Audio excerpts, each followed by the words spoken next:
Cactus Creek wasn't known for much, just dust, sun, and the most competitive cactus farmers in 3 counties.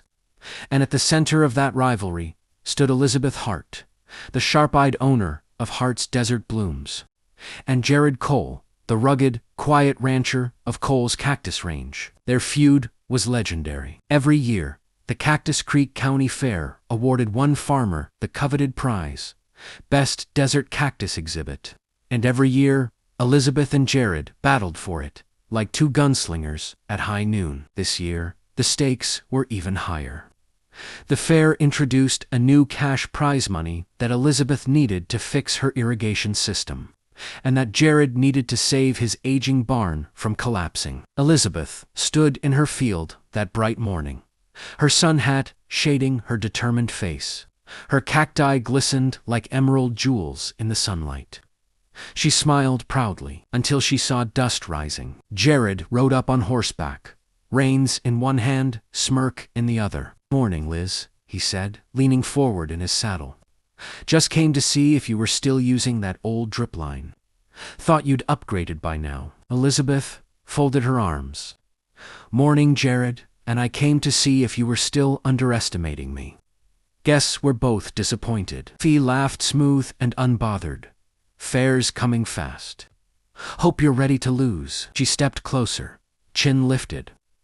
"I don't plan on losing to someone whose idea of pruning is let nature do it." Jared blinked, half amused, half offended. "Nature does just fine, sweetheart." Elizabeth spun on her heel. "Save the flirting for someone who's impressed by your hat." But as she walked away, her pulse skipped. She hated when he used that soft drawl, hated more that she liked it. The week before the fair passed in a flurry of preparation. Engines hummed, sprinklers clicked, soil dusted the air.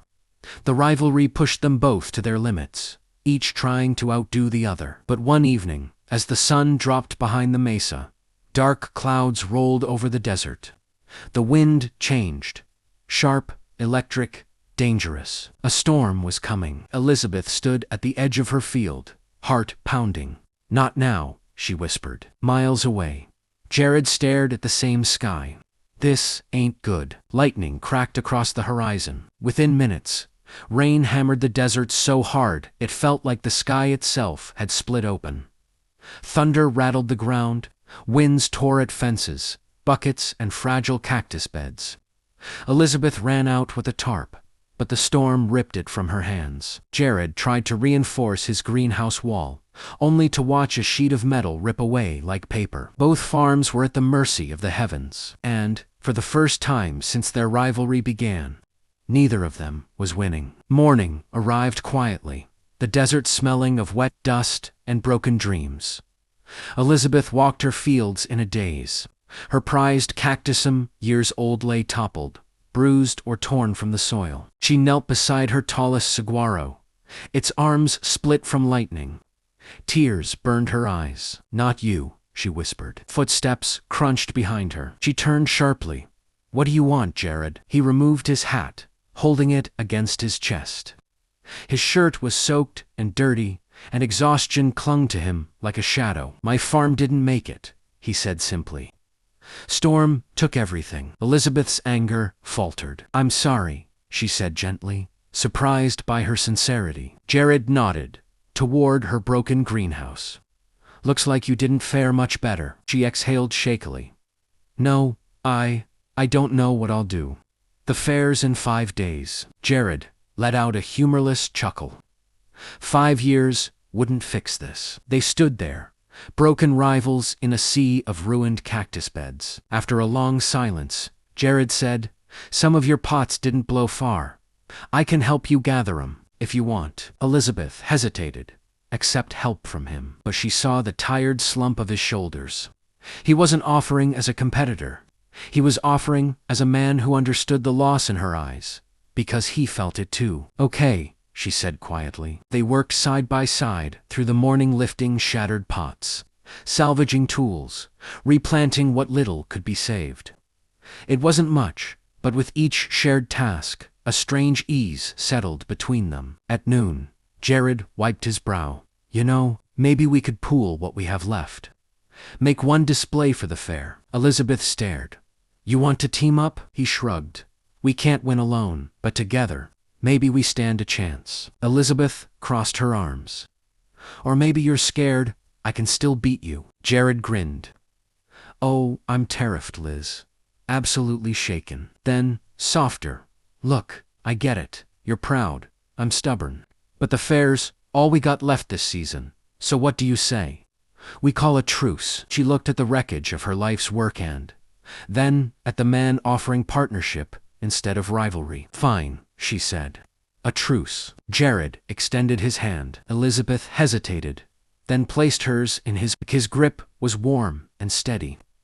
When she tried to pull back, he held a moment longer, his thumb brushing her knuckles before releasing. Her stomach fluttered. She walked away quickly, pretending not to feel it. Jared watched her, pretending not to smile. For the first time in Cactus Creek history, the two fiercest competitors weren't gearing up for battle. They were preparing to fight together. Working side by side wasn't easy. Not for two people who'd spent years competing like stray cats under a full moon. Elizabeth measured everything precisely: soil, water, sunlight, angles. Jared worked by instinct, touch, feel, experience. It was chaos. You can't just eyeball the mixture, Elizabeth snapped, hands on her hips. Jared dipped his hand in the soil. Been eyeballing since I was 12. Works just fine. Not for my cacti, he smirked. Our cacti now. Remember? Elizabeth pursed her lips, which only made Jared's grin widen. But despite bickering over pots, plant spacing, and who had the better shovel mine, Elizabeth insisted. They fell into a rhythm, and the more they worked, the more they saw each other differently. Elizabeth noticed the gentleness in Jared's hands as he replanted a fragile prickly pear. Jared noticed the fierce tenderness in Elizabeth's voice when she encouraged a struggling little barrel cactus like it was a child learning to walk. One night, after hours of work, they sat on overturned buckets under the stars. Their shared display, still small and patchy, sat before them. Think we have a chance? Elizabeth asked softly. Jared leaned back, elbows on his knees. Honestly. Yeah, we got heart in this project. She smiled faintly. You always talk like that. Like what? Like you see more than what's there. Jared turned to her, eyes warm. Maybe I do. Their gazes held for a slow, electric moment. Elizabeth swallowed.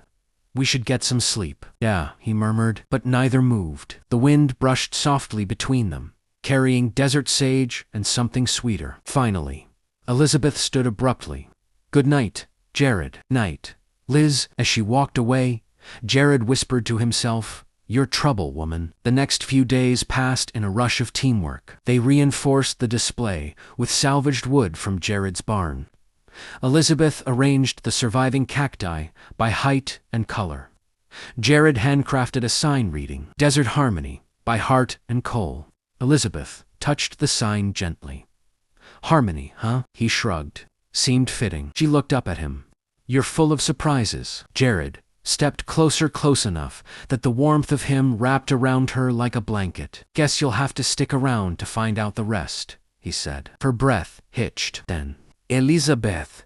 Jahej. A neighbor jogged over. You two, entering the fair together. Elizabeth met Jared's eyes. Yeah, we are. And for once, saying it felt right. Together, they returned to the display, finishing the details long after sunset. Rivals no more. But something deeper than partnership was beginning to spark slowly, quietly, undeniably. The fairgrounds buzzed with excitement as farmers, bakers, ranchers, and townsfolk gathered under strings of lanterns and fluttering banners. Elizabeth and Jared arrived together, towing their joint cactus display on a wagon behind his truck. People whispered. Never thought I'd see those two teaming up. A miracle, I swear. Do we call the preacher or the judge? Elizabeth's cheeks warmed. Jared found it hilarious. They set up their exhibit, brushing off dust and adjusting pots. Elizabeth fussed over every detail until Jared gently touched her wrist. Looks perfect, he said. His touch sent a quiet tremor through her. The judges made their rounds. Jared leaned close, whispering, If we lose, it's your fault. Elizabeth nudged him with her shoulder. Funny, I was thinking the same. They both laughed tizzily, naturally. It felt strange and wonderful. After the judges moved on, a sudden wind whipped across the fairgrounds, sending papers flying and skirts fluttering. Elizabeth's hair whipped loose from her braid. Jared stepped behind her, shielding her from the gust. His hands landed on her shoulders, strong, reassuring. You good? He asked, voice low. She turned her head slightly. Yeah, thanks. Their faces were inches apart. The wind faded, but neither stepped back. You know, Jared murmured. Storm or no storm, I'm glad we worked together. Me too, Elizabeth whispered. His thumb brushed a strand of hair from her cheek. Liz. Elizabeth's heart hammered. She wanted to lean in. She wanted attention. Everyone. The announcer's voice boomed. Startled, they broke apart. The winner of the Best Desert Cactus exhibit is a drumroll on a metal bucket began. Desert Harmony by Elizabeth Hart and Jared Cole. Cheers erupted. Jared whooped and lifted Elizabeth off her feet, spinning her in a burst of pure joy. Her hat flew off, her hair spiraled around them, and laughter poured from her like sunlight. When he set her down, their faces were close again. Only this time, neither hesitated. Jared cupped her cheek, and Elizabeth leaned into him as naturally as a cactus leans toward the sun. Their lips met slow, warm, full of everything they had fought against, and finally surrendered to. Applause roared around them, but in that moment they heard nothing but each other's breath. Elizabeth rested her forehead against his. What now? She whispered. Jared grinned. Now, we see what harmony really looks like. Winning the fair brought more than a ribbon. It sparked something new in Cactus Creek. Hart and Cold Desert Gardens quickly became the talk of the county. Elizabeth and Jared combined their land, their tools, their ideas. Soon their lives wove together just as seamlessly. They spent mornings tending cacti shoulder to shoulder, afternoons delivering arrangements to local shops, evenings watching the sun dip behind the mesa, arms wrapped around each other as the desert cooled. Their rivalry became a story folks told with fond smiles, but their love became a story people admired. One evening, months after the fair, Elizabeth stood in the greenhouse, checking on a small cactus one they had saved together the day after the storm. Jared walked in quietly, slipping behind her and wrapping his arms around her waist. That little guy's tougher than he looks, he said. So are we, she replied, leaning into him. He kissed her temple. Storm nearly took everything. Funny how it gave me you instead. Elizabeth smiled softly. We rebuilt our farms, and we rebuilt ourselves. Jared turned her gently, his hands resting on her hips. Liz, I've loved you longer than I'll admit. And now that I've got you, I'm not letting go. She touched his cheek. Good, because you're stuck with me. Outside, the desert glowed purple and gold. The same land that once divided them now united them. Jared reached into his pocket. Elizabeth's breath caught. The ring was simple silver, etched with desert flowers. Marry me, he said. Let's grow everything together. Her eyes filled. Yes, absolutely yes. He lifted her into his arms, twirling her, just like he had the day they won the fair. She laughed breathlessly, clinging to him. Their future spread before them, like an endless stretch of open desert wild. Beautiful, full of promise. From rivals to partners, from competitors to companions, from stubborn hearts to one shared home. Love had taken root in Cactus Creek, and it was blooming stronger than ever. Don't forget to like, comment, and subscribe for more Western stories.